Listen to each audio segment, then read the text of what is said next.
La nature humaine était primitivement bien différente de ce qu'elle est aujourd'hui. D'abord, il y avait 3 sortes d'hommes, les 2 sexes qui subsistent encore, et un troisième composé des 2 premiers, et qui les refermait tous deux. Il s'appelait Androgyne. Il a été détruit, et la seule chose qui en reste est le nom qui est en opprobre.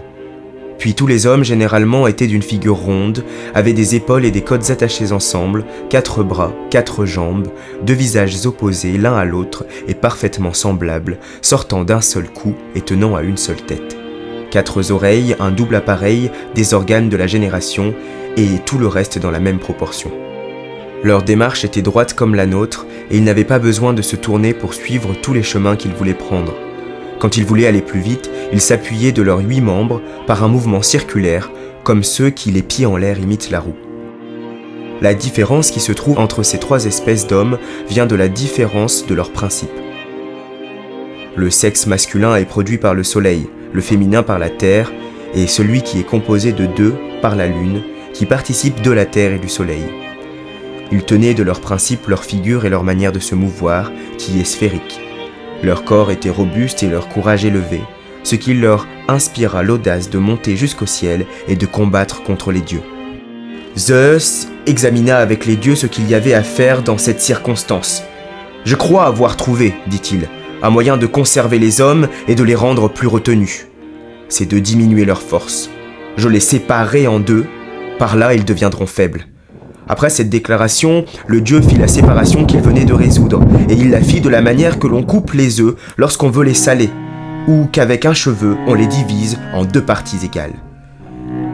Il commanda ensuite à Apollon de guérir les plaies et de placer le visage des hommes du côté que la séparation avait faite, afin que la vue de ce châtiment les rendîmes plus modestes. Cette division étant faite, chaque moitié cherchait à rencontrer celle qui lui appartenait. Et s'étant trouvés tous les 2, elles se joignaient avec une telle ardeur dans le désir de rentrer dans leur ancienne unité, qu'elles périssaient dans cet embrasement de faim et d'inaction, ne voulant rien faire l'un sans l'autre. Quand l'une des 2 périssait, celle qui restait en cherchait une autre, à laquelle elle s'unissait de nouveau, soit qu'elle fût la moitié d'une femme entière, ce qu'aujourd'hui nous autres nous appelons une femme, soit que ce fût une moitié d'homme, et ainsi la race allait en s'éteignant.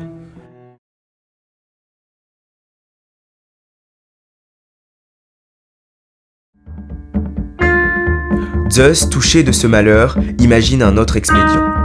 Il change de place les instruments de la génération et les met par devant. Auparavant, ils étaient par derrière et on concevait et l'on répandait la semence, non l'un dans l'autre mais à terre comme les cigales. Il les mit donc par devant et de cette manière la conception se fit par la conjonction du mâle et de la femelle. Il en résulta que si l'homme s'unissait à la femme, il engendrait et perpétuait l'espèce, et que si le mâle s'unissait au mâle, la satiété les séparait bientôt et les renvoyait aux travaux et à tous les soins de la vie.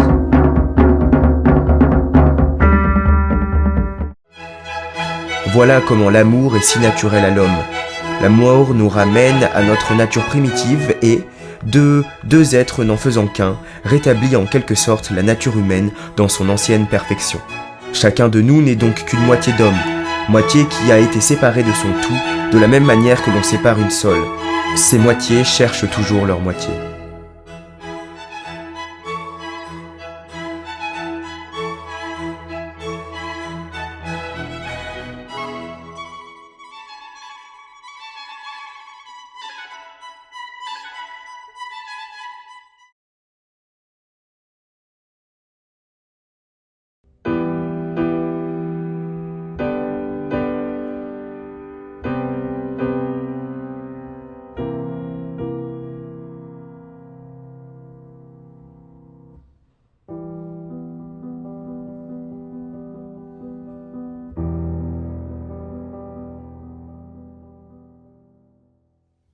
L'amour, selon Aristophane, est inarcissique, quand l'amour de l'autre devient l'amour de soi. L'amour naît du désir qui signifie nostalgie d'une étoile, désirare en latin. Le désir serait donc originairement ce qui nous transporte hors de nous-mêmes, vers un ailleurs, ce qui nous porte vers l'au-delà. Cependant, le mythe d'Aristophane semble contredire cette étymologie, au sens où le désir amoureux ne serait pas d'origine céleste mais terrestre. L'amour n'est pas la nostalgie d'une étoile, mais celle de notre unité perdue que nous cherchons à rétablir à travers l'autre. Or, la quête de cette moitié ne serait-elle pas une quête de soi-même à l'image de l'amour que Narcisse portait à son propre reflet dans l'eau? Narcisse est un jeune chasseur de la mythologie grecque, doué d'une grande beauté. Dans les Métamorphoses d'Ovide, il est le fils du dieu fleuve Céphise et de la nymphe Liourépée.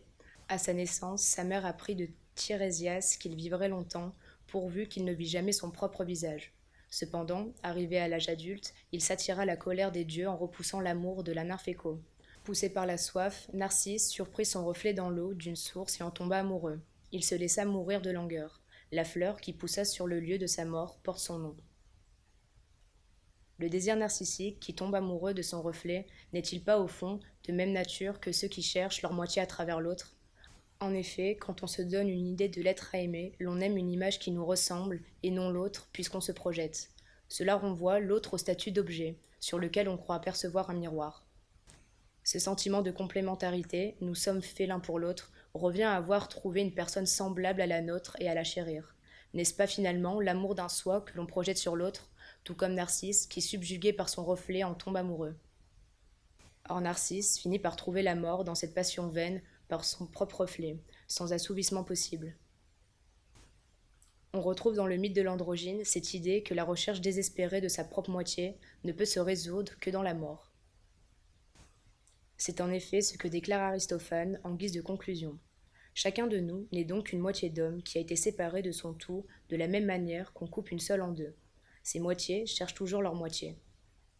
Évidemment, leur âme désire quelque autre chose qu'elle ne peut exprimer, mais qu'elle devine et qu'elle donne à entendre. Et quand ces deux moitiés sont couchées dans les bras l'un de l'autre, si Héphaïstos ou Vulcain, le dieu de la forge, leur apparaissent avec les instruments de son art, leur disait « Ô hommes, qu'est-ce que vous demandez réciproquement ?» Puis, que, les voyant hésiter, il continua à les interroger. « Ce que vous voulez, n'est-ce pas d'être terriblement unis, ensemble, que ni jour ni nuit, vous ne soyez jamais l'un sans l'autre? Si c'est là que vous désirez, je vais vous fondre et vous mêler de telle façon que vous ne serez plus deux personnes, mais une seule, et que, tant que vous vivrez d'une vie commune, comme une seule personne, et que, quand vous serez mort, là aussi, dans la mort, vous serez réunis de manière à ne pas faire deux personnes, mais une seule. » C'est ainsi, en connaissant une mort commune, que les amants vivront ensemble pour l'éternité. Pour lui, comme pour les amants androgynes, l'unique solution de retrouver le sentiment d'unité est la mort. De même Baudelaire, dans La mort des amants, évoque cet accomplissement ultime de l'union dans la mort. Et plus tard, un ange, entr'ouvrant les portes, viendra ranimer, fidèle et joyeux, les miroirs ternis et les flammes mortes. La mort ravit bien ici, l'amour et lui permet d'être éternel. Cependant, tant que nous sommes en vie, la recherche de la fusion reste infructueuse, voire tragique. Maupassant exprime de cette façon magistrale cet échec du désir de fusion amoureuse dans un texte justement appelé Solitude. Sais-tu quelque chose de plus affreux que ce constant frôlement des êtres que nous ne pouvons pénétrer? Nous nous aimons les uns les autres comme si nous étions enchaînés, tout près, les bras tendus, sans parvenir à nous joindre. Un torturant besoin d'union nous travaille, mais tous nos efforts restent stériles. Nous abandonnons, inutiles, nos confidences infructueuses, nos étreintes impuissantes, nos caresses vaines. Quand nous voulons nous mêler, nos élans, de l'un vers l'autre, ne font que nous heurter l'un à l'autre. Socrate nous livre, par l'intermédiaire de Diotime, présenté comme la prêtresse qui l'a initié à l'amour, une conception très différente de l'amour. L'amour ne serait pas le désir de soi à travers l'autre, mais un désir qui nous met en relation avec le divin, que représente l'idée de la beauté. Il s'agit, selon lui, de retrouver sa véritable nature, c'est-à-dire l'essence divine de l'âme, supérieure et non un double terrestre, vain, reflet et funeste illusion.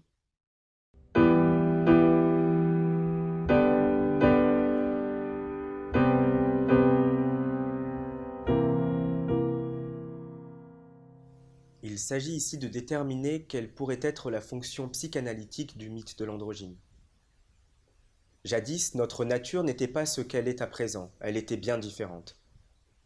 Selon le mythe énoncé par Aristophane dans le banquet de Platon, les androgynes, du grec androgynos, de anerandros, homme, et guné, gunékos, femme, soit créatures qui possèdent les deux sexes, dotées d'une force extraordinaire, tentèrent d'escalader le ciel. Les dieux ont alors tenu à se venger. Cependant, ne pouvons pas détruire l'espèce humaine comme ils avaient détruit les géants. car c'était anéantir les hommages et le culte que les hommes rendent aux dieux. Les dieux eurent à trouver une solution pour punir les créatures. La solution est apportée par Jupiter. Je crois, dit-il, tenir le moyen de conserver les hommes tout en mettant un terme à leur licence. C'est de les rendre plus faibles. Je vais immédiatement les couper en deux. Ce mythe, abordé par Aristophane dans le banquet de Platon, soulève des questions essentielles. Le désir est-il l'essence de l'homme? Quelle est la finalité du désir? Est-ce la satisfaction ou le plaisir? Faut-il distinguer le désir et l'amour? Pour Aristophane, l'amour n'est pas un gardien de l'ordre cosmique, ni une force externe, mais bien le désir qu'éprouve l'être humain de se retrouver lui-même, notamment à travers la sexualité. D'un point de vue psychanalytique, il semble qu'on puisse relier la vision d'Aristophane de l'amour aux pulsions. En effet, quand Freud évoque l'amour à partir du dit schéma oedipien, car il considère l'amour que l'enfant porte à sa mère et auquel il renonce après comme le plus pur, il parle d'amour narcissique. Pour cela, il prend l'exemple d'un enfant qui se voit comme une totalité, une unité. Imaginer l'unité, c'est être à la recherche de son propre moi. Ce qu'on est soi-même, ce qu'on a été, ce qu'on aimerait être, la personne qu'on a été, une partie du propre soi. Freud pense amour et désir comme deux positions différentes, voire contradictoires, qui auront à se faire contrepoint sans jamais se confondre. Si l'amour narcissique unifie et idéalise, le désir sépare dans un sens, puisqu'il s'adresse à des parties du corps. De ce fait, le sujet que nous aimons comme sujet, nous le désirons comme objet.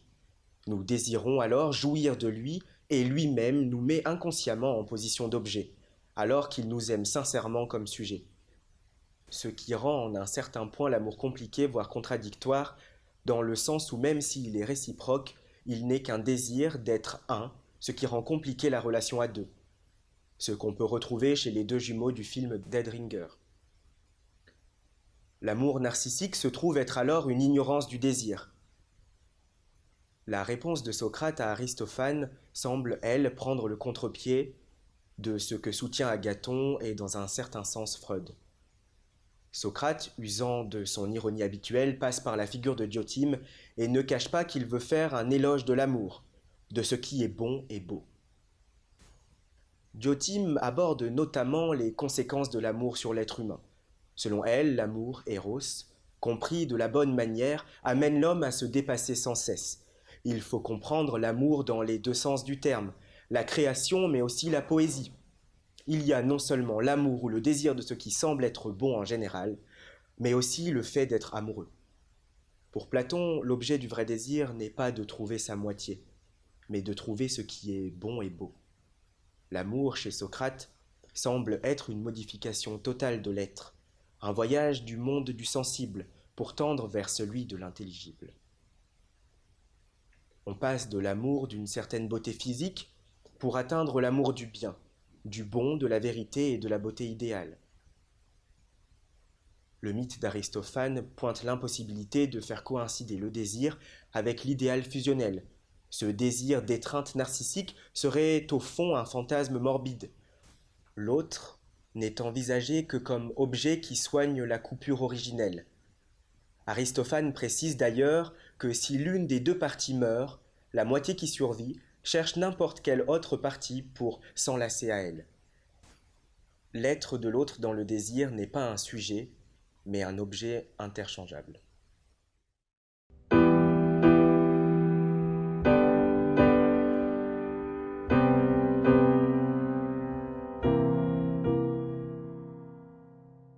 Le film Dead Ringers retrace les vies d'Elliot et Beverly Mantle, deux jumeaux gynécologues à l'excellente réputation dans le milieu médical. Ils partagent non seulement leur cabinet, mais leur appartement et leur conquête féminine. Elliot est un séducteur charismatique et son frère Beverly un brillant introverti. Ils se font passer pour un seul et même homme auprès d'une actrice de passage à Toronto, Claire Niveau, patiente stérile car dotée de 3 cols de l'utérus. Adepte du masochisme, elle se fait aussi procurer par les jumeaux des ordonnances, leur faisant découvrir les charmes du codex bien utilisé. Beverly tombe amoureux d'elle et désire leur machination découverte, vivre avec elle une relation sans partage avec son frère. C'est le début d'une descente dans la passion autodestructrice, la folie, la jalousie compulsive, la toxicomanie, où l'un et l'autre s'entraînent dans une chute jusque dans la mort. Ce film entre en écho avec le mythe de l'androgyne. En effet, Aristophane explique le désir comme une volonté humaine de retrouver, de fusionner une nouvelle fois avec sa moitié perdue. Or, Cronenberg met en scène une conception comparable à travers la relation ambivalente de ses deux frères jumeaux. Le cinéaste s'éloigne ici du carcan horrifique qui a fait son succès pour s'attaquer au drame psychologique. Il utilise à la fois un fait divers, la mort de deux jumeaux gynécologues et vraisemblablement homosexuels, et le mythe d'Aristophane, pour diriger son œuvre vers une tragédie domestique empathique. Les frères Mantle représentent, dès leur plus jeune âge, l'équilibre parfait, puisqu'ils ont mutuellement retrouvé leur ancienne nature, celle décrite par Aristophane comme prodiguant aux hommes force et vigueur. Ils ne sont pas pour autant identiques, ce n'est pas leur similarité qui fait leur force, mais leur complétude. Ils mettent à profit cette symbiose pour exceller dans leur métier de gynécologue. Profession non dépourvue de sens puisqu'elle représente le seul endroit où ils purent réellement se sentir comme un. Ils forment à eux deux une combinaison parfaite puisque chacune complète les lacunes de l'autre. Cet équilibre est rompu par l'intrusion dans leur existence d'une actrice stérile, Claire Niveau, puisque Beverly en tombe amoureux et évince son frère de sa relation avec elle. C'est donc une première pour les jumeaux ayant toujours tout partagé mutuellement. Beverly était celui qui, avant son émancipation, était le plus faible des deux, ayant placé son frère entre lui et le monde. Il ne pouvait passer qu'à travers lui pour interagir avec l'extérieur. Pourtant, au fil de l'intrigue, on s'aperçoit qu'Elliot n'est pas plus puissant que Beverly. Leur force résultait en réalité de leur fusion, ce qui est incompatible avec la relation exclusive de Beverly. Les deux jumeaux s'entraînent donc mutuellement dans une décadence progressive, puisque lorsque l'un se détruit, l'autre est prêt à faire de même pour retrouver, ne serait-ce que fictivement, un semblant d'unité. L'élément dominant de cet étrange couple s'avère in fine celui qui avait le plus besoin de l'autre, puisque c'est Elliot qui subit passivement le choix délibéré de son jumeau. Ils représentent donc, à eux deux, la figure de l'être humain originel, mâle. Pourtant, on pourrait aussi y voir une représentation de l'androgyne, puisque la seule différence de nature entre ces deux moitiés serait leur appartenance à la féminité et la masculinité. Beverly, en effet, est très proche des femmes, dans un premier temps, à travers son métier, mais aussi à travers le rapport qu'il entretient avec elles. Lorsque les deux jumeaux se faisaient passer pour la même personne auprès de Claire, elle a tout de suite remarqué la différence de nature entre un Beverly attentionné et en symbiose avec l'esprit féminin et un Elliot en totale rupture avec ses principes. Pourtant, Elliot était le seul à pouvoir interagir avec la jante féminine puisque Beverly l'avait placé comme interface avec le monde. Donc, cela fait partie de la différence que représente la féminité. De plus, si Beverly entretient un rapport intime avec la féminité, il est le seul des deux jumeaux à avoir pu établir une véritable relation avec une femme, puisque le seul et unique amour qu'Elliot n'ait jamais ressenti est celui qu'il éprouve pour son frère. Il est donc paradoxal de voir comment le jumeau le plus inadapté à ce rapport est donc finalement celui qui y parvient le mieux. Malgré cette indépendance voulue par Beverly, il demeure que les deux jumeaux ne peuvent vivre l'un sans l'autre, puisqu'ils représentent une seule et même conscience avec deux corps différents. Dans le film, les rapports physiques entre les deux frères sont très rares, ce qui prodigue à la scène finale l'union, la fusion entre les deux moitiés, une force des plus convaincantes. En effet, les deux jumeaux s'étant tous deux rendus compte du besoin, de la nécessité qu'ils avaient de ressentir l'autre, ne trouvèrent cette solution qu'à travers la mort. Ce n'est qu'une fois morts que les jumeaux retrouvent cette proximité physique qu'ils éprouvaient dans le ventre de leur mère. Cette scène illustre parfaitement la conception du rapport à l'autre soumis par Aristophane, puisque la mort des deux jumeaux n'est pas simultanée. En effet, les deux frères ne sont pas une reproduction de la même personne, c'est à eux deux qu'ils forment l'unité. C'est pourquoi Elliot se résigne naturellement à mourir, puisque malgré son état de vie physiquement apparent, il est en réalité déjà à moitié mort. L'analyse de ce film à la lumière du mythe d'Aristophane nous permet donc de comprendre les rapports passionnés dont peut parfois être victime l'être humain. Il prend aussi une dimension sociétale en expliquant au même titre les rapports hétérosexuels et homosexuels. Nous pourrions même nous demander si cet attrait pour la non-binarité ou la volonté de ne plus être considéré sous les traits d'un genre défini ne serait une façon pour nous de retrouver cet être originel que fut l'androgyne.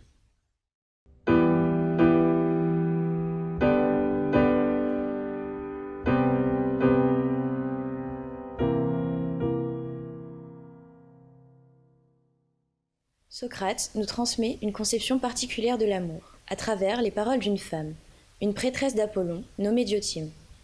Il la présente comme celle qui l'a initiée au mystère de l'amour. Toutefois, le fait que ce soit une prêtresse nous permet de comprendre que cet amour n'est pas de nature sexuelle, mais spirituelle. De plus, en introduisant une femme et une prêtresse dans son discours, Socrate introduit l'altérité, la figure de l'autre. C'est une première réponse au discours d'Aristophane, pour qui l'amour est l'union avec sa moitié. Diotime apparaît comme une figure de la transcendance, du dépassement par rapport à ce qui est connu. Elle nous présente, tout d'abord, l'amour, non pas comme un grand dieu, mais comme un démon. Mais que cela signifie-t-il ? Diotime nous présente cette thèse à travers un mythe. À l'origine, Eros serait le fils de Pénion, la pauvreté, et de Poros, l'abondance. Sa nature serait donc intermédiaire, entre les dieux et les hommes. C'est un démon. Entre l'être et le non-être, entre la richesse et la pauvreté, entre le bien et le mal, la beauté et la laideur. L'amour n'est donc pas une plénitude, mais un manque. Il n'est ni bon, ni beau, puisqu'il désire toutes ces choses. Paradoxalement, c'est parce qu'il manque qu'Eros a tout à donner. Il possède à la fois la plénitude, transmise par son père, Oros, qui est abondance, mais également la pauvreté, transmise par sa mère, Pénion. Socrate sera lui-même présenté par Alcibiade, qui fait irruption à la fin du banquet comme un personnage érotique, puisqu'il inflige aux autres une blessure en leur faisant prendre conscience de leur ignorance, tout en les mettant sur le chemin de la vérité. Il crée ainsi un vide, mais ce vide est en même temps la plus grande richesse qui soit. Mais au-delà du mythe, c'est l'initiation de Socrate à l'amour qui nous permet de comprendre en quel sens le désir peut être fécond, en nous élevant progressivement du sensible vers l'intelligible. L'amour bien conduit peut en effet nous faire passer de l'amour d'un beau corps à celui de tous les beaux corps, puis des paroles inspirées par la contemplation des belles choses à l'amour des belles sciences. C'est alors l'océan de la beauté que nous sommes à même de désirer, pour enfin parvenir à l'idée de la beauté éternelle, incorruptible, immuable. Socrate nous livre, dans la bouche de Diotime, une conception radicalement différente de celle d'Aristophane, pour qui le désir est la recherche d'une unité perdue, d'une partie manquante de soi. Nous avons vu que ce désir est aliénant. Or, l'amour du bien est le seul amour qui ne soit pas aliénant, mais libérateur. C'est en effet un désir fécond, qui nous met en rapport avec l'éternité. Le désir a pour ultime fin le beau en soi, l'éternel, l'incorruptible, auquel participe toute autre forme ou idée. Diotime nous transmet ici une véritable leçon sur l'amour. Il faut de l'amour dans la vie, parce qu'il n'y a que dans l'amour que nous sommes vraiment vivants, que nous nous éveillons intérieurement. L'homme est un être de désir. Il est alors nécessaire de faire la distinction entre la passion, qui est une contrainte venant du corps, et l'inspiration. C'est l'amour qui libère le désir. Mais ce désir ne se rapporte plus à la possession de l'autre et à la jouissance des corps. C'est un désir qui cherche, au-delà de l'autre, la connaissance, la contemplation, l'épanouissement de la vie spirituelle. L'autre est celui qui inspire de beaux gestes et de belles paroles. C'est un éveilleur de l'âme endormie, comme accoucheur de l'être intérieur qui somnolait en l'autre. Certains ne sont pas capables d'amour. Ce sont ceux chez qui le corps a tellement pris le dessus sur l'âme qu'ils ne parviennent même plus à désirer. L'amour est enfantement dans le beau, dit Diotime, ce qui n'est pas une simple conséquence de l'amour, mais bel et bien son origine.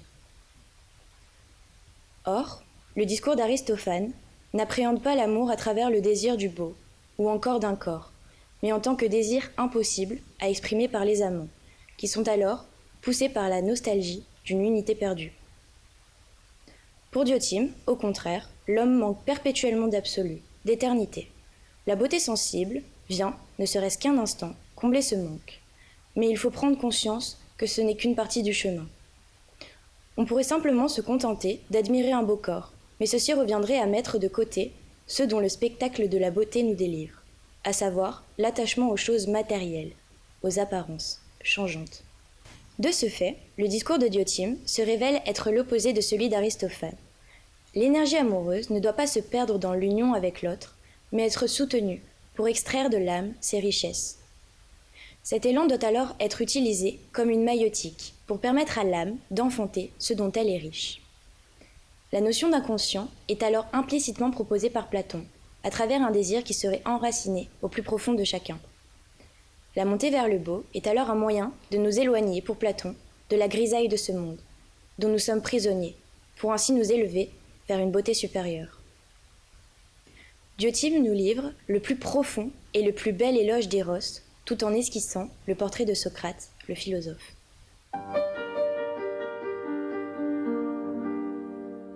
Rien n'est jamais acquis, alors